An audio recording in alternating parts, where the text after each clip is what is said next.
It is 4 p.m. We're bringing developing news. And the stories behind the headlines. This is StoryCon. I'm Regina Lay. I'm Ed Lingao. Some stories you're watching this Thursday, June 19, one day more before Friday. VP Sara Duterte is skipping President Bongbong Marcos's upcoming and fourth State of the Nation address. House Secretary General Reginald Velasco says the OVP wrote a letter regarding the matter. Still, Velasco says the House will reserve seats for her and her family just in case they show up. Last year, Sara Duterte also skipped the SONA of President Marcos. Malacanang announced that several government officials will retain their posts. These include the heads of the GSIS, Land Bank, the National Irrigation Administration, PCSO, and the Philippine Health Insurance Corporation, or PhilHealth. President Marcos has otherwise departed for Japan to attend the World Expo 2025 in Osaka and hold business meetings. And he has assigned as caretakers Executive Secretary Lucas Bersamin, Agrarian Reform Secretary Conrado Estrella, and Education Secretary Sani Angara. Marcos is expected to return this weekend. 21 Filipino government officials stranded in Israel have been safely evacuated to Jordan.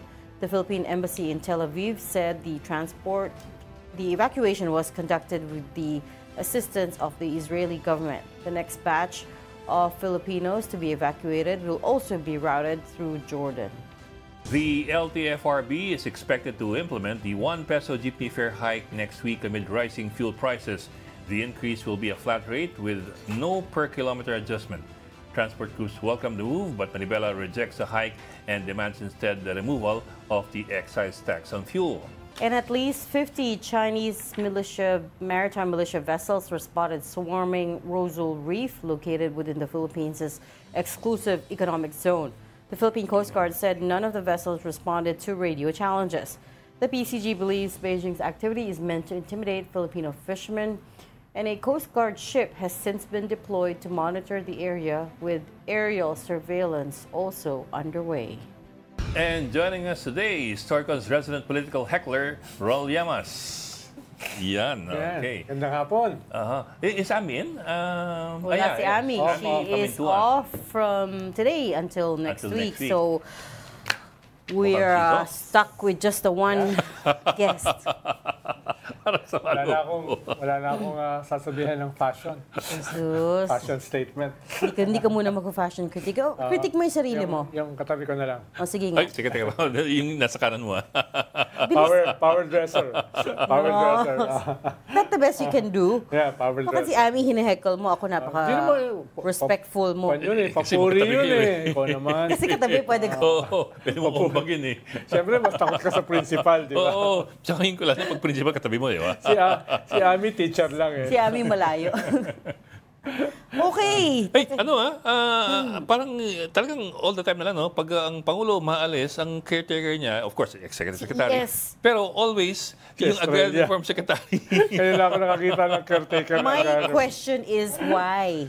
They're close. Dar. No, I know, but ang layo naman ng DAR. Sa mga tiwala eh. Oo. I get it. Halimbawa, kung ako presidente, kukunin ba kita caretaker? Wouldn't you trust the principal? Imali mo gato. Hindi, yung tanong, Si Manny mo gato, kukunin ko. Pero yung uy, katabi ko, grabe ka naman. Yung tanong, the question should be, in whose hands is the country safest? Hindi ba? Pagpagbalik ko, kukulong ako, ousted na, kulong pa, di ba? Baka may Gulf Stream na nag-aantay sa'yo sa NAIA. Sa Villamor pala. It's about trust and loyalty. I get it. And suddenly, si DepEdsec, Sani Angara is in the picture as a caretaker. So, yun nga. But I remember before, medyo controversial pa madalas yung agrarian reform portfolio kasi, di ba? Usually, dyan nilalagay dyan yung medyo madugo dahil may agrarian reform issues eh. So, medyo kaliway nandyan. So, minsan may suspicion yung Pero hindi siya masyadong importante in the scheme of things. I remember before, nung panahon ni Cory, si Butchabad. Tanggal. Dahil meron siyang agrarian reform. Hindi ma-confirm. Tanggal. Pero siya in-AR na foreign property. Because may foreign property siyang in-AR yata.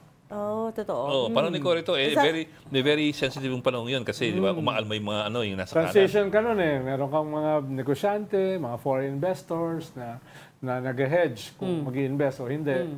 No? So, tapos meron yata siyang foreign company o Japanese company na tinamaan. Si Butch then, if I remember right, si Butch then was already a congressman. He was pulled Yes. in by Cory to be a Agrarian Reform Secretary. I remember that. Tapos nung finally Cory let go of him, lungkot ni Butch eh. Coming out of the guest Very house. controversial dahil Hacienda Luisita, Oo. identified sa mga Tapos yung stock Aquino, market, yung stock option pa. Pero nung panahon namin, yun yung talagang naibigay sa magsasaka yung Hacienda Luisita. Speaking of Hacienda Luisita, they just won the case, di ba? The Court of Appeals has Pinababayad ordered, yun, no? oo, what was it? Was it Land Bank? Land Bank, over 2 billion pesos, ordering the government to pay Hacienda Luisita over 2 billion pesos over yung land reform issues. Pero ngayon, ang Agrarian Reform Secretary, parating bida. Even though you don't hear anything about Wala, it. di mo alam kung ano nangyayari sa DAR, no? Kaya nga, actually. You never hear anything. Maybe it's our fault. Baka we don't cover Hindi him. wala talagang... Sige, bago naisip ko, pag ako'y presidente at lumabas ng bansa, papayagan ko na yung katabi ko na maging Si Principal. Pag yung naging presidente, gawin na siyang under certain DepEd conditions, no? DepEd. Gawin siyang DepEd, pero ng principal pa rin. DepEd, kawawa naman yung kids. Nako. Baka yung mama ko sa mga laptop, tsaka yung mga seller na laptop. What pictures are we running? Ano yun? Hindi ko BBM yata eh. okay. So this is BBM, pre-departure. nagkano. I think this is pre-departure, no? Hindi ba? Before he left for Osaka. Hindi pa. Sorry. Hindi pala. But anyways, he is in Osaka, Japan for the World Expo and he will have some business meetings now. Hindi ko alam, no idea yet with whom. Akala ko nga several months ago yung expo eh. Meron pala ngayon. I think it's spread out throughout the year. May story ngayon, ha? Okay. Maraming. Galing kay Auntie Claire. So she just held a press conference Sa ICC. about an hour ago saying na si President Marcos is open to rejoining ICC. Actually, hindi siya bago dahil nung, Yeah, I alam ko, remember that. November 2023, Yeah. nabanggit din niya ni Secretary Remulla at saka ni President BBM na open sila na bumalik or pinag-aaralan. Pinag-aaralan. No? But mind you, this is something we always have to be careful with din kasi pag nagbigay ng stock answer sa mga opisyal, we will study that. Tama. It doesn't necessarily mean that they're seriously studying it, but just to shut you up, sometimes they'll just tell you we'll study that. Oo. Pero ngayon yata hindi ganun yung statement. Ngayon open Let's see the talaga. statement. Sige, let's see the statement. Ito sabi niya. Open. This is Claire. Claire Castro, no? Yusek Claire Yeah, Yusek Castro. Claire Castro. Medyo mamaya.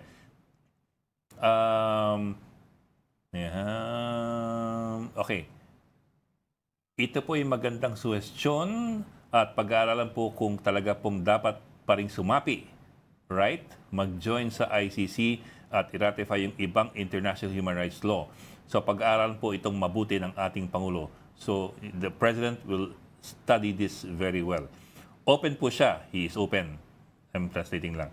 Nung huli po kami nag-usap, the last time we talked, dahil noon pa po natin ito napag-uusapan, sinabi po niya na open naman po siya. He said before that he's open. Galing talaga ni Yusek Claire, no? Walang equivocation. Talagang sinasabi niya yung sinabi ng presidente. But Kaya okay na this- spokesperson. Don't you think so? Okay na. But this represents a full 180 from the first few pronouncements nung bago pa lang si President Hard to tell Marcos. kasi- 380, 360. Bumalik siya sa start. Most people will say 360. Bumalik sa umpisa. Hindi, kasi when he first, even during the campaign period and when he first came to power, di ba, President Marcos was like, no, walang jurisdiction. We will not cooperate. We will not let them into the country. Naglabas pa lang 2 resolutions ang House tsaka ang Congress, Oo. ang Senate, Yeah. to protect the President. No, from the ICC. Parang aggressor ang ICC. But later on, Correct. that was also followed by another resolution from Congress saying that we support after 1 year. After 1 year. No, So no, the cracks no. started showing after a year. After a year. So that's when we started to see the language around ICC softening. Kasi dati talagang hard, no, we won't let them in the country. Pag pumunta They have no sila sa airport, jurisdiction. papalayasin namin sila. Papabalikin namin sila. Boying Diba? Rimulya. Oo. Exactly. Sabi niya Alala ganon. niyo pa yun. Actually, yung cracks nangyari immediately after the elections. Hindi ko nga nagsabi. Hindi lang siya sumabog kaagad.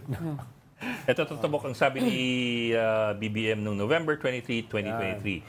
And we quote, "Should we return under the fold of the ICC? Question mark. So that is again under study. So we'll just keep looking at it and see what our options are." That was November 2023. Medyo mahaba lang pagka November 2025. 2 years na yung study. Mga ganyang bagay kasi mahaba yung pinag-aaralan. So it's not really new then. I mean, basically same wording din naman. That is under study. That means it has to be ratified by Senate again. Yeah. Oh, Yeah. it goes through the process again. Yep. Ang medyo weird, pagbabalik. umalis tayo without the ratification of the Senate. Usually kasi pag Kailangan ba pinaratify i-ratify mo yung yan, exit? hindi. Presidente lang. Kaya nga. Yeah. Kaya medyo weird yun. Wala naman yata nag-question sa Supreme Court. Pero kung ano ba yung temper ng Senate ngayon? Do you think the Senate the incoming Senate will be open to to ratify I think so. rejoining the Well, ICC ilan ba yan? membership? 2/3 ba yan o simple majority? Kung simple majority, madali. Di ba 2/3? I'm not clear. Yeah. Most It's a likely, treaty eh. It's a treaty. Yeah. most likely simple majority. At saka, But yun nga, if it's how touchy the ICC issue is now with the Duterte Yeah. camp, and the Duterte camp seems to be sabi nga ni Senator Amy Marcos, tayo ba ay province na ng The Hague? hindi ng China. Hindi, The Hague. Yung China kasi. Iba pa yun. Iba pa yun. Hindi si Amy yun. Sabi niya. Ang problema lang, hindi kasi bansa ang The Hague. Kaya nga eh. Kaya mahirap tayong maging province ng The Hague. Ikaw naman, going by technicalities, you know what she meant. Ikaw talaga. What? Province of the Netherlands. Okay, ito pa. Sabi ni Yusek Claire kay Harry Roque, "We are ready for you." Sabi niya, so remember we were talking about this yesterday, sabi natin, mukhang hearsay lang yung Tsaka sinasabi mukhang ni Justice unlikely. Boying.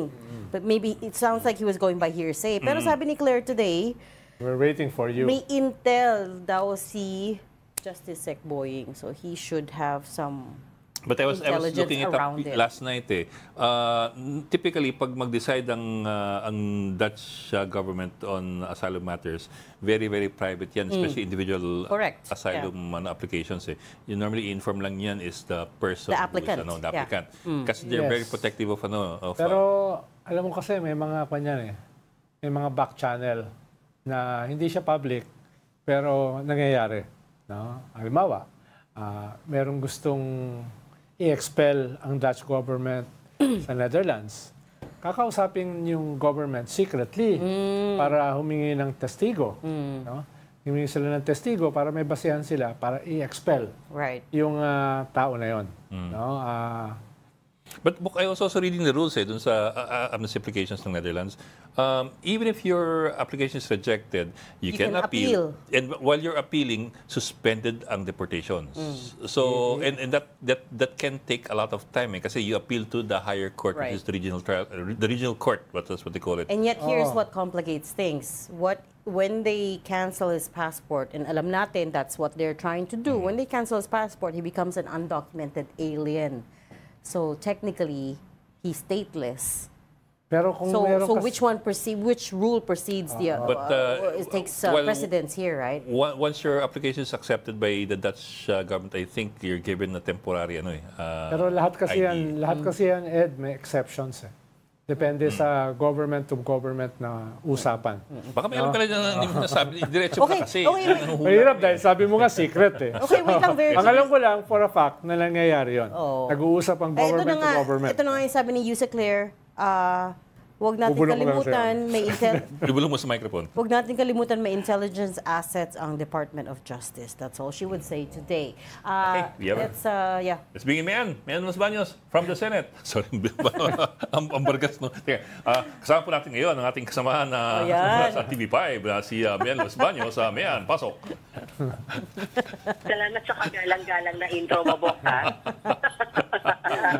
Ay, ako naman na mag-update lang sa inyo. Sige. Bilang nagpunta nga dito sa Senado, yung ilang incoming senators ng 20th Congress, karamihan sa kanila ay para sa photo shoot. Kasama na dyan sila incoming senators Kiko Pangilinan, Dante Marcoleta, Erwin Tulfo, Tito Soto, Ping Lacson, Camille Villar. Para yan din sa legacy wall. Kung nakikita nyo minsan yung background ko, pag stand-upper ako, yung malalaki yon, para doon yon.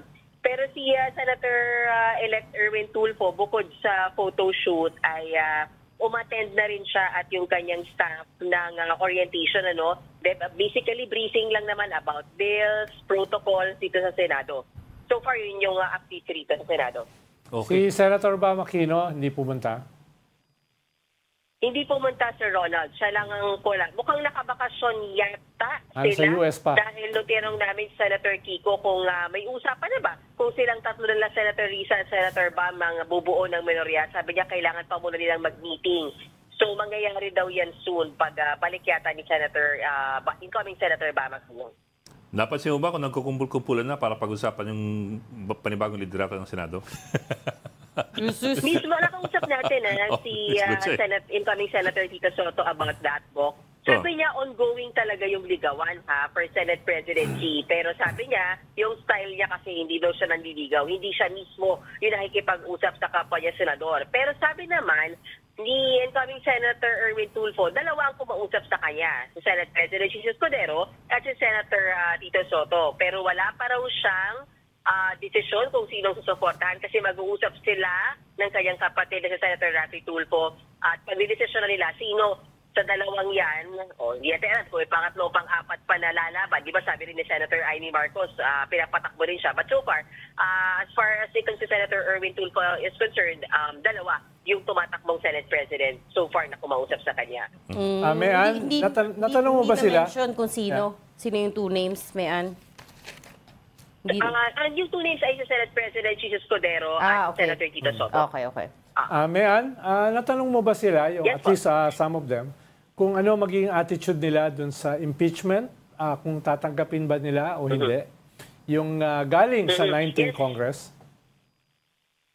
Yes, Sir Ronald. Natanong natin sila tungkol dyan. At naniniwala yung ilan sa kanila, kagaya na lang ni incoming Senator Kiko Pangilinan, si Erwin Tulfo, and even si Tito Soto, natatawid at dapat tumawid sa 20th Congress. Dapat dinggin yung impeachment case. Sabi nga ni Senator Kiko Pangilinan, trabaho nila yan, na dinggin at pagdesisyonan yan. Sabi naman ni Senator Tulfo, para matigil na agam-agam, dinggin na lang. Kanya ilabas yung ebidensya para makapag-desisyon sila kung acquit o convict ba. And si Senator Tito Soto, sabi niya, ready siya, Senate President man siya o hindi, ready siya sa trial na yan. Pero hindi siya conforme dun sa pagpapabalik ng articles of impeachment sa Kamara kasi wala nga yan sa rules of impeachment na siya ang gumawa nung siya ang majority leader pa noong panahon ng impeachment trial via dating CJ Corona. Senator Marcoleta. Natanong din siya tungkol sa kanyang preparation, tungkol sa impeachment. At napakatipid nung kanyang sagot. Sabi niya, hayaan mo na lang yan. Hayaan mo na yan dun sa magagaling. Sabi niya. Pero kito pa, buboto siya. Ganun na sagot. Mayan, tinanong din, yes, Regina. Ay, go ahead. Actually, natanong din kasi siya kung anong tingin niya dun sa pagpaparemand ng articles of impeachment. At ang kanyang sagot ay secret. Secret? Okay. Diba? Mayan, si Sen Tito has been very vocal, about his designs on the Senate presidency. Pero in recent days din, especially on our channel, binabatikas din niya si SP Chiz on what he perceives as the delay in the impeachment process, right? Marami na siyang sinabi that it's unconstitutional. Napansin mo ba kung ano yung dynamic ng dalawa? Or in the every day that you cover the Senate, may napapansin ka bang tension or what's the dynamic looking like? Yun din yung napapansin namin, mukhang talagang may pagkakaiba doon sa pag-lead. Kasi siguro mapunta ako doon sa pag-leadan kasi napapansin namin din na nagko-cover ng Senate. For example, si Senate President Escudero, hindi siya believer ng caucuses Ayaw niya yan. Ayaw niya ng mga closed-door meetings ng senators kasi sabi niya dapat lahat pag-usapan sa plenary, transparent, nakikita ng media. Pero nung time na si Senator Soto ang leader ng Senado, siya naman ang talagang believer niyang mga caucus. Kailangan bago sila lumabas sa plenaryo na plancha na. Kasi ayaw nga niya nung sa plenaryo nag-aaway-away yung mga senador. So sa pagkakataon yan sa bagay na yan, medyo nagkakaiba nga sila. So lalo na pagdating sa impeachment issue, talagang medyo magkaiba yung kanilang pananaw dyan. Kasi gaya nung sinasabi ni Senate President Escudero, at bumoto siya na in favor dun sa pagpaparemand. Pero pag tatanungin mo sa Senator Tito Soto, sa kanya, hindi pwede yung pinabalik yung articles of impeachment kasi wala yan sa rules of impeachment. So ang daming, may mga pagkakaiba talaga, glaring, kumbaga, Reg. Ang term nga ni Senator Tito Soto, bushwhack. Oh yes, Yeah. sabi niya, it was bushwhack. Bushwhack. Yung impeachment complaint was bushwhack. Pero Very sharp yun, it's interesting na magkaiba sila. They're starkly different in approaches, no? Napansin mo na ba? Have you seen the two of them together? Kakaiba ba yung dynamic nila? Not yet. At least yung ngayon, in the recent, wala pa. Kasi ngayon lang ulit bumalik ng Senado si Senator Tito Soto Tsaka kanina, yung pagbalik niya, hindi na siya, syempre, sinubject to orientation line. Alam niya na yan. Photoshoot lang, mabilis lang, and then umalis na rin siya. Kaya Senator Ping Lacson nga, hindi na tayo naka-interview kasi in and out lang din sila, no? Kaya kapag interview tayo ng talagang medyo mahaba-haba, kaya Senator Erwin Tulfo kasi nabantayan talaga namin siya dahil matagal yung orientation tapos paglabas niya doon na-ambush sa interview natin siya. So yun yung medyo maraming topic sa kanya. Bok, binanggit mo kanina yung mga opinion ng ilang mga senador about dapat ipagpatuloy yung impeachment trial into the 20th Congress.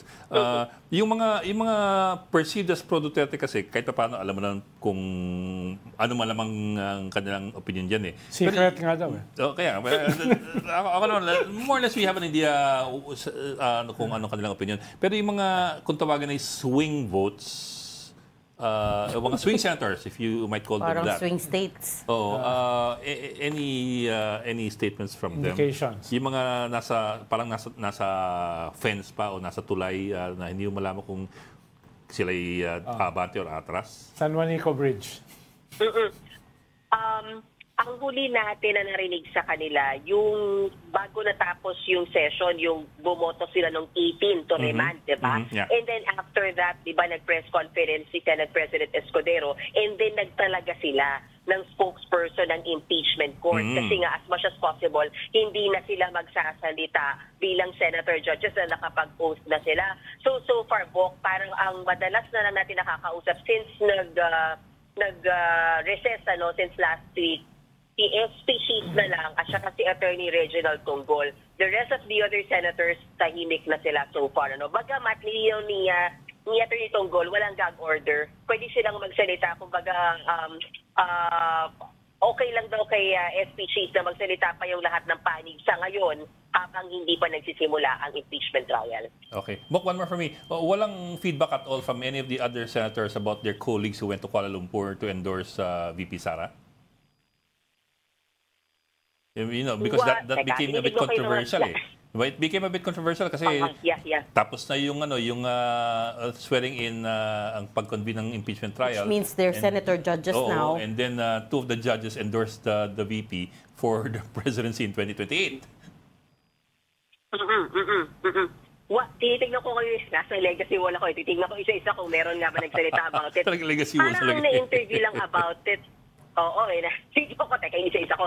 Wala, si Senate President Escudero lang yung na-interview natin about it. At para sa kanya nga, parang kung may magsasalita against sila, manggitin na natin, sila Senator Robin Padilla, Senator Amy, sabi niya, palamang daw, meron din namang magsasalita dun sa mga anti-VP Sara. Sabi niya, so either way, sabi niya, ganun talaga, ini-expect nila. But so far, walang gag order, walang contempt, walang any punishment for any person na magsasalita or sasama dun sa vice-presidente sa mga lakad niya.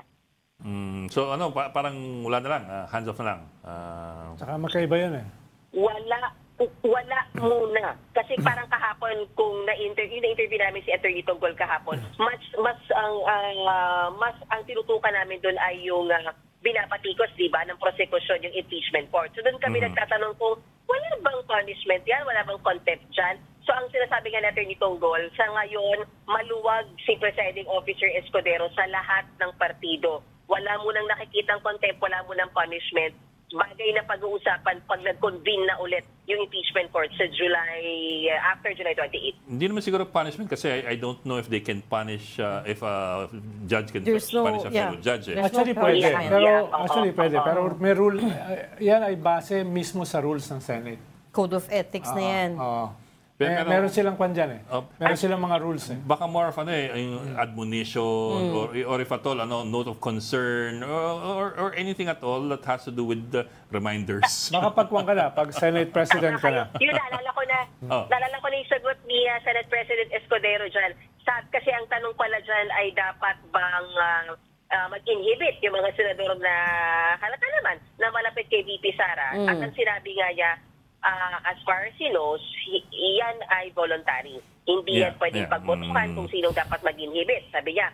Pero sabi nga niya, kung gusto niyong magpatanggal ng isang senator judge, hindi sa impeachment court gagawin, kundi sa Senado. Meaning, mag-file ng kaso sa mag-file ng ethics complaint at tanggalin mismo yung senador bago siya matanggal bilang isang senator judge. Dahil pag tanggal siya sa pagka-senador, then automatically tanggal siya sa senator judge. Tanggal na siya. Yes. Correct. Alam ko doon sa rules dyan, hanggang 2 years na imprisonment eh. Meron pang ganun eh. Totoo ba yan? Sa Senate rules? Wala namang... I don't think so. Hindi. Sa kwan ng gobyerno. Sa Code of ethics. For 673. May mga rules dyan eh. Yun lang. Okay. Sige. Wala. Okay. Wala na yung line? Okay. Basta secret. Ay, tingnan mo. Men, one more pala.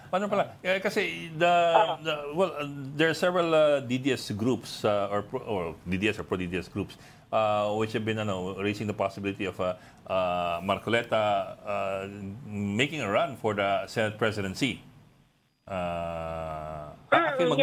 Magmula nung manalo siya, there were some pitches by some of these groups eh. I'm wondering kung yan ba yung napag-uusapan yan o that's a bit far off?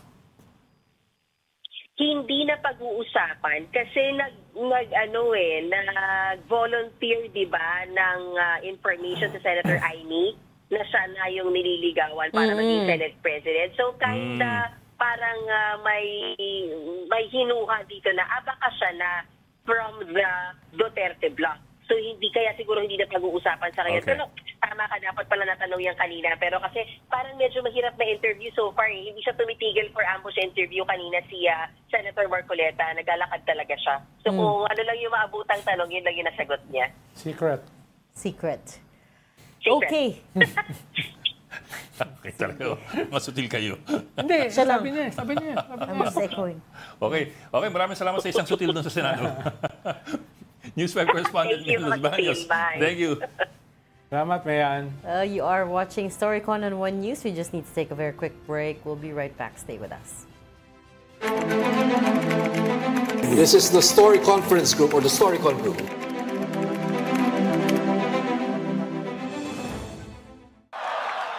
Lahat po ng mapapanood ninyo sa susunod na mga eksena ay fake.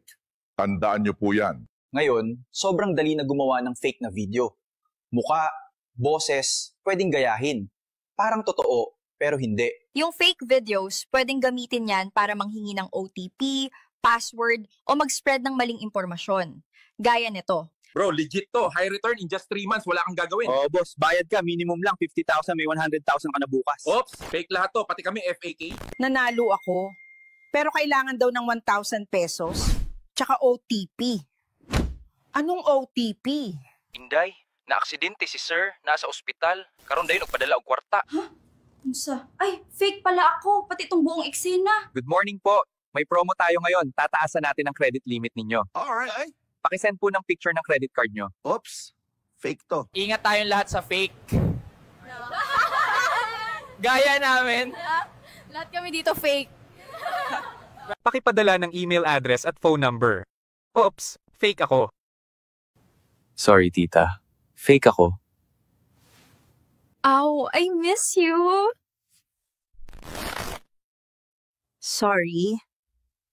Fake kami. Gagawa ko ng batas na lahat ng senior high school students kailangan mag-necktie. Bakit po necktie, sir? Sa ikauunlad ng bayan, neckties ang kailangan. Ay, fake pala ako, pati itong press con. Fake news and fake videos will become an even bigger problem. Pati lahat ito fake. Ang nakakagulat, sobrang dali na gumawa ng video gamit ang AI. Sobrang galing na nito at gagaling pa. Ang good news, mukhang mas madaling gumawa ng AI-generated video kesa magpaloko, kahit gano'ng kagaling pa yan. Lalo na kaming mga kabataan ngayon, hindi na kami basta-basta maluloko. Hindi mo kami maluloko, AI! Gayunpaman, there are people we care about who can fall for this.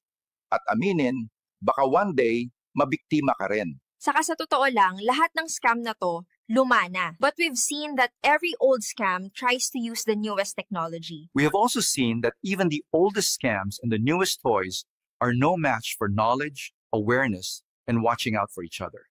Kaya let's be aware. Magtulungan tayo na maintindihan ng bawat isa ang mga nakikita at napapanood natin. Uulitin ko lang ha, ang lahat ng nakita nyo, fake. Walang totoong tao dito. Pati ako fake. Okay, thanks, bye. Lahat po ng mapapanood ninyo sa susunod na mga eksena ay fake. Tandaan nyo po yan. Ngayon, sobrang dali na gumawa ng fake na video. Muka, boses, pwedeng gayahin. Parang totoo, pero hindi. Yung fake videos, pwedeng gamitin yan para manghingi ng OTP, password, o mag-spread ng maling impormasyon. Gaya nito. Bro, legit to. High return in just 3 months. Wala kang gagawin. Oh, boss, bayad ka. Minimum lang 50,000. May 100,000 ka na bukas. Oops, fake lahat to. Pati kami FAK. Nanalo ako. Pero kailangan daw ng 1,000 pesos. Tsaka OTP. Anong OTP? Inday, na-aksidente si sir. Nasa ospital. Karon dayon nagpadala og kwarta. Unsa? Ay, fake pala ako. Pati itong buong eksena. Good morning po. May promo tayo ngayon. Tataasan natin ang credit limit ninyo. Alright. Pakisend po ng picture ng credit card nyo. Oops, fake to. Ingat tayong lahat sa fake. Gaya namin. Lahat kami dito fake. Pakipadala ng email address at phone number. Oops, fake ako. Sorry, tita. Fake ako. Ow, I miss you. Sorry. Fake kami. Gagawa ko ng batas na lahat ng senior high school students kailangan mag-necktie. Bakit po necktie, sir? Sa ikauunlad ng bayan, neckties ang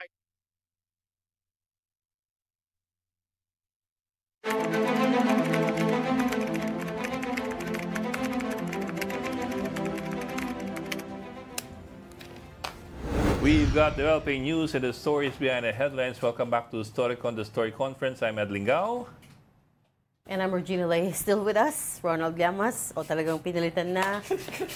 Resident political heckler. Very good. Very good. Well, we were asking about wala ka bang balita from the IND dun sa Netherlands? Yeah, sabi ko nga, it can be done. Pwede Immigration and Naturalization Service ng Netherlands. They're the ones in charge of deciding kung si Harry Roque will be given asylum. Wala akong konkretong balita. Baka meron si Justice Secretary Remulla, pero it can be done. Pwedeng mag-usap yung government to government na para mapabilis yung proseso. No? Either ma-approve o ma-disapprove. No? Kaya nangyayari yan. Lalo na kung mga, alam ko, from first-hand knowledge, lalo na kung issues ng human rights. Because they're touchy. Touchy sila dyan. With those Bawa, issues. meron nag-file ng asylum na may issue ng human rights sa Pilipinas. No, but it nila yan. raises the question of why would the government reach out to the government of the applicant? If they're giving him a fair chance, if they're giving him the benefit of the doubt na he's running away from political persecution, bakit naman sila makipag-coordinate sa government of his origin, right? You know what I mean? Depende naman kung ang tingin nila political persecution. Lalo na kasi kung, yun yung grounds ni Harry diba? Oo, pero hindi necessarily na yun din yung posisyon ng Dutch government. Halimbawa, kung meron kang kasong human trafficking tsaka money laundering, no, maapektuhan yung claim mo ng political persecution. Yun na nga It's layers upon layers of So, ang alam ko lang, yung first-hand knowledge ko, pag-issue ng human rights ay medyo nagbabago yung pace. Especially no? since he qualified human trafficking. Lalo na kung may testigo. Kung may testigo na, itong nag-a-apply sa inyo ng asylum, nag-violate ng human rights dito. Merong 1, 2, 3 na tetestigo. I'm sure, nung final yung human trafficking at saka money laundering, may tetestigo ron, may ebidensya ron. So, pwede yung pag-usapan ng dalawang gobyerno. Pero Harry's claiming kasi na he was given a residence ID, a W form of some sort, as proof daw na number one, hindi pa siya nare-reject. Well, actually, hindi pa. Hindi, in other words, wala pang desisyon. So it's still pending. And yun nga, parang, if I read correctly, medyo mahabang proseso eh. You have an initial interview, and then you have a detailed interview. That's what they call... people wait years for decision on their... That can last alam ko, a year and a half. 43,000 yung nakapila. Oo, kaya nga nag-file. No? Sabagay, pwede ka naman tumalon yan. Pwede naman tumalon, pero even then, they take a long time, right? And he's only been there 3 days. Actually, sino ba nagsabi na today is the day his Schengen visa expires? Kasi he was given 90 days daw. Lumabas siya ng Pilipinas ng March 19. So I don't know if that's accurate, pero today is the day. We just don't know if na-extend yung Schengen visa. Halimbawa, mas pabor kay Harry Roque kung halimbawa may death penalty sa Pilipinas. Kung may death penalty rito, talagang hindi siya ibabalik dito. Mas mag-iingat sila. Kasi dahil wala naman tayong death penalty, ay ibang usapin niya. Baka mas... That's a good point, eh? Update ko lang yung story. Sorry. You wanted to say that? Okay. Update ko lang yung story earlier. Balik tayo sa cabinet revamp. So basically, kasi may in-announce si Yusek Castro today. There's a long list of names that were retained. So, doon na lang ako sa natanggal. Sige. So, President Marcos has accepted courtesy resignations of PLLO Secretary Liaison Office, no? Dong Mendoza, Presidential Advisor on Military and Police Affairs Roman Felix, and PNOC President John J. Arenas. Yun lang yung natanggal. But those are not... They're GOCCs. They're not frontline, Hindi yung mga cabinet. Even yung third round, hindi rin naman frontline. But I thought this was supposed to address the problem. Mahalaga yan, dahil yan yung link ng Presidente sa Congress at Senate. No? Unless, hindi niya nagagawa yung role niya. Which is, nag-aaway-aaway yung Senate and House ngayon. Which is yung, parang kanyan may separation of powers, di ba? Executive at saka legislative. Sabay kalabit eh. Parang hindi ka nakikita ng camera. No? Pero meron kang PLLO na informally or formally, kinakausap sila para sa mga priority bills ng Presidente. Or kung merong mga away between the executive and Pinagagalaw pa kinukunsyaba niya yung dalawang chamber. That's a really crude way of putting it. Or yung iba, ang tawag dyan, whip.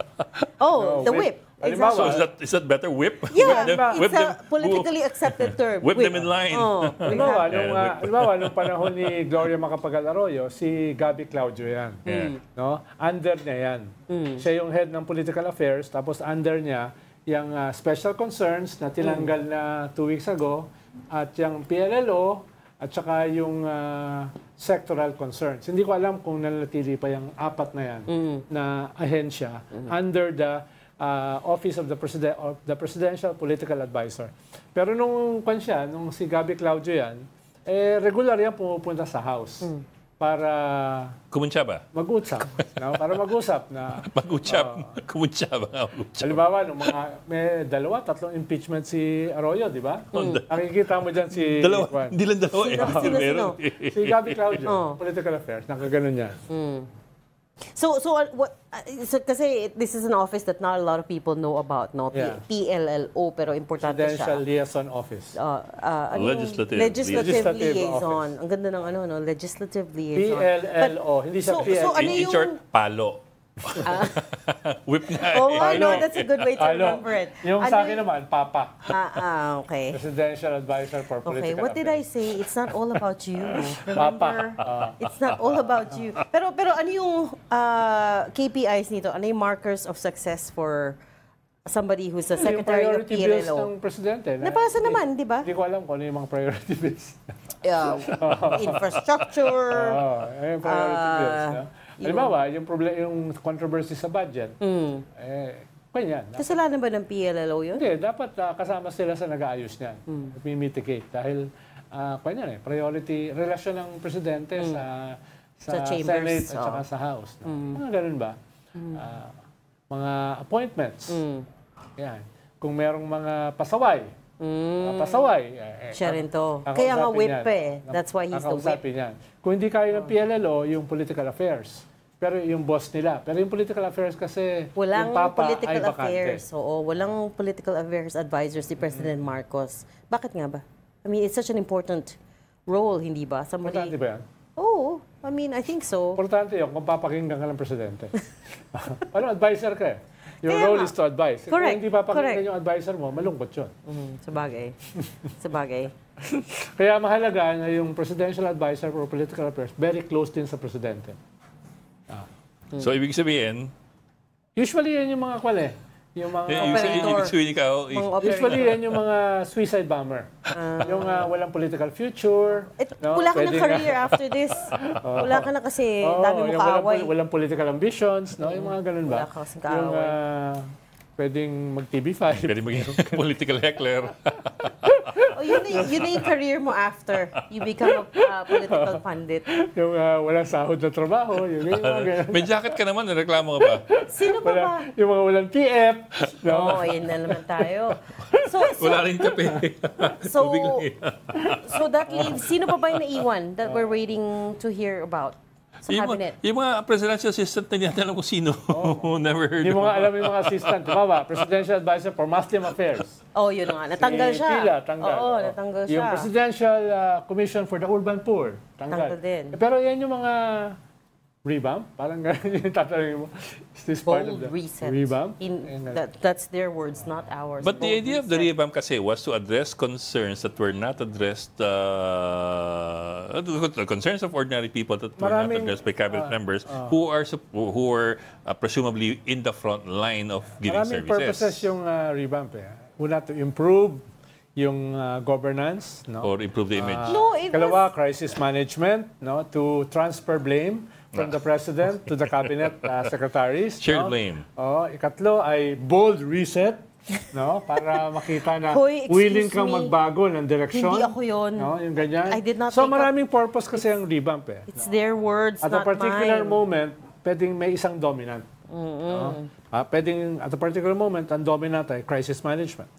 No? Pwedeng at a particular moment, ang dominant ay sige. In this bold case, reboot. In this case, what was the dominant need? Malay ko. As the heckler. It's the midterm elections. They heard the people.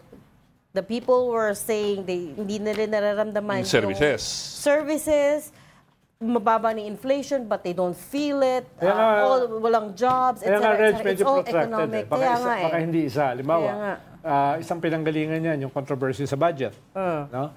Isang pinanggalingan yan yung pagbaba ng approval ratings ng presidente. Isang pinanggalingan yan yung for or against yung arrest ni Digong ng ICC. Tapos yung major dyan was the midterm election na dapat sana malakas yung incumbent. No? At in this case, medyo gumuho. No? At siyempre, yung mga promisa mo nung gumuho daw talaga ako. Yung mga previous SONA.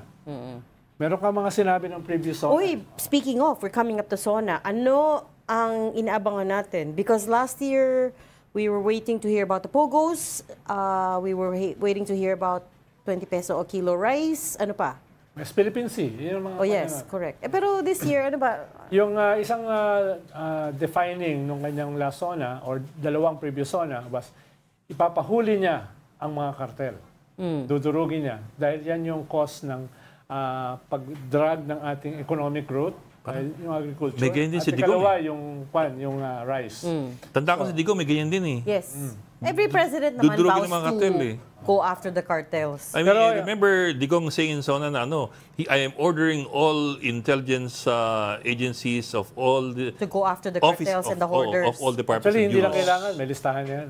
May Pwede listahan yan, pala. they're hiding in plain sight. Ang lalaki niyan eh. That's what, Lalaki niyan, lalaki alam mo, mga, di ba, hoarders. The very concept of hoarding, malalaking mga May paglalagay ka. Hindi pa rin sila ng kama yan. I have to say that's something that Senator Kiko said. Di ba yung advocacy niya is agriculture. Sabi niya, kilala nila yan. They know who the hoarders are and the cartels are. Because ako nga alam ko, pero secret. Isa ka pa. Isa ka pa. Secret. So may listahan yan. Hindi yan bago. Ang wala na dyan, implementation. The question is, do you have the political will to go after them? Hindi ako nagsabi yan. Wala nang problema sa siguro definitions, legal definitions ng hoarding. Kasi may anti-hoarding lang naman eh. Pero siyempre, mga kwan yan eh. Mga mayayaman yan eh. Mga big time yan eh. No? Parang mga pogo yan eh. Hiding in plain sight. Pero ang laki ng resources niyan. Dahil tubong lugaw yan eh. Minimum investment, huge returns. No? Kaya usually, mga yan, may mga alaga sa gobyerno. Oh, yeah. May mga alagang mga politicians. No? Kaya hindi sila ganun kadaling durugin. No? Sabi ni Paul Pardo, walang TF si Ronald kasi wala kamo siyang resibo. Actually, hindi reklamo yon, observation. It's an observation. Para kang, I will carry out a bold reset, pero ayun pala, I'm just putting everybody on notice. Tama. Kaya, halimbawa, observe ko, meron kayong mga jacket, nagparinig ako. Hindi nagkaroon ako kahapon. Parinig ako ng parinig. Wala naman. Ewan ko sa'yo. Yung kape, nagparinig ako. Di gumanda sumarap yung kape. Minsan nagpaparinig kailangan dito eh.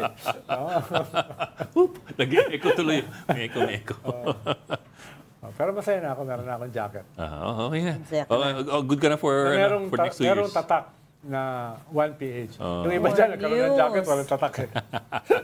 Okay. Pag nahuli ka ng pulis, pakita mo lang yan. Media ka na. Ano pa ang news items today? The Bangko Sentral cut interest rates as expected. It was widely expected naman to try to boost growth. As people know, mababa na ang inflation, pero medyo coming below expectations yung GDP. Pero mahalaga yan, dahil ginawa nila yan, ibig sabihin, may slowdown.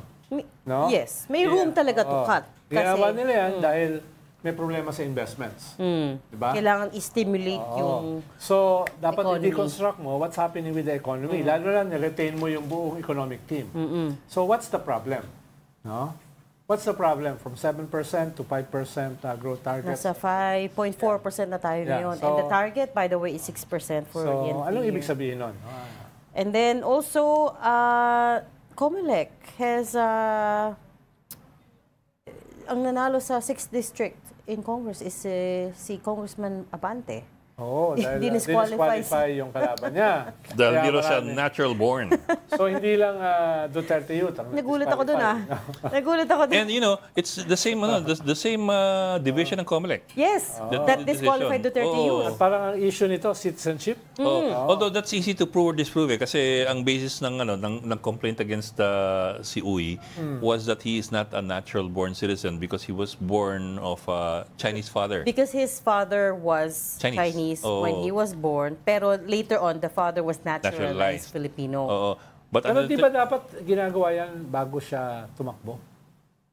Hindi ko alam. Dapat, di ba? I think dun sa kanyang... Bakit pagka medyo controversial kasi parang hindi daw siya... I think sa kanyang certificate of candidacy, he affirmed that he is natural born. That is why meron daw misrepresentation. And really, he's naturalized.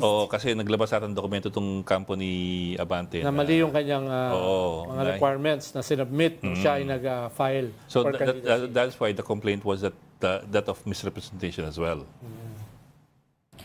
But it should be easy to prove or disprove so long as you have birth documents. But usually, dapat may department ka sa Comelec na titignan yung mga kung totoo o hindi. Kaya nga, dapat why hindi mo naman i-take at face value. Diba, sabihin ko na ako ay natural born, yung pala pinanganak ako sa Mongolia, no? Pero dapat i-check yun, no? Ilang libo yung nag-file ng COC? Hindi, kasama yun dapat sa kanila sa powers nila. Ibig sabihin, na yun. Dapat kasama, dapat isang tuldok. We are in the age. Dapat isang tuldok, lalabas yun. Exactly my point. Isang tuldok. We are in the age where you can create videos on AI in seconds. Tapos hindi pa rin nila ma-check Santol Doc, si Manny Mugato, hindi pwede tumakbo. No? Yung mga ganun ba na... Kung hindi, talagang very vulnerable ka sa kwan. Misrepresentation. So, parang Alice Go. Na-declare void ab initio yung complaint niya. Yung complaint, yung application pala niya. Oo, yung COC niya. Void from the start. Halimbawa, sino yung mga ganyan ng sitwasyon pero walang nagreklamo? Or hindi na research maigi. Si Uy, I forget his first name, Joey. Kaya for a long time, yung overspending sa mga kandidato, nahuhuli lang yan, ewan ko ngayon pero dati nahuhuli lang yan based on the admissions of the person filing the SOSE. Like for example, si E.R. Estrada, o E.R. Ejercito, nung siya governor ng Laguna, na-disqualify siya because he acknowledged or he admitted in his SOSE that he overspent. Yeah. Nag-advertise siya sa ABS-CBN yata. In other words, at may resibo. In other words, yung... pero nabawi yun, yung kanya. Yung disqualification for life. Nakatakbo siya ngayon. Mayor ng aming hometown, Pagsangan. But that was then na they had to rely on the admissions or the non-admissions of ang dami pa naman mga politiko yung sinungaling. No? Really? Talaga? Kung doon mo babatayan yun. Di ba, Principal? Ang tingin mo? Hindi ko lang. Ako, I hold them to... at face value. Ako, I hold them to a higher standard. Yeah. You always make fun of me. Talaga nga. Sabi nga niya, isang planeta ka nakatira. 64th. Alam mo yung vote difference nilang dalawa ni Joey in Abante. It's less than 1,000 votes. Para sa isang district sa Manila, liit nun, ha? Super. Sobrang liit. It's too tight. Pero, ayun, manalo pa rin. Oo. So, but he has a chance to appeal, si Joey Uy. So, upo pa rin si Uy. And actually, if I remember correctly, he's the one that VP Sara endorsed. Yeah. Diba? Yeah. So, he's they clearly on one side. Against the prosecutors yun. So, pero yung mga appeal na yan? We should expect na ma-appeal. In the meantime, nakaupo siya until ma-finalize. Kung hindi ka mayaman, ubos ang pera mo. Dahil ikaw ang gagastos para patunayan na nadaya ka or etc. And then matagal pa yan. Kaya ang kanyan ang tawag nila, libingan. Libingan ng mga kaso. Although in favor of Abante naman, he doesn't have to ask for a recount He just has to prove the documentation. Mas madali yan. Iba kasi yung recount. The documents his documents are certified and authentic.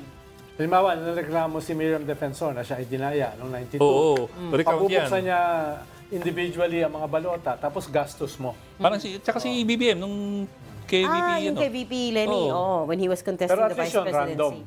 Mas random yun. Hindi naman lahat pabubuksan. Yung kay Miriam yata, lahat pinabuksan.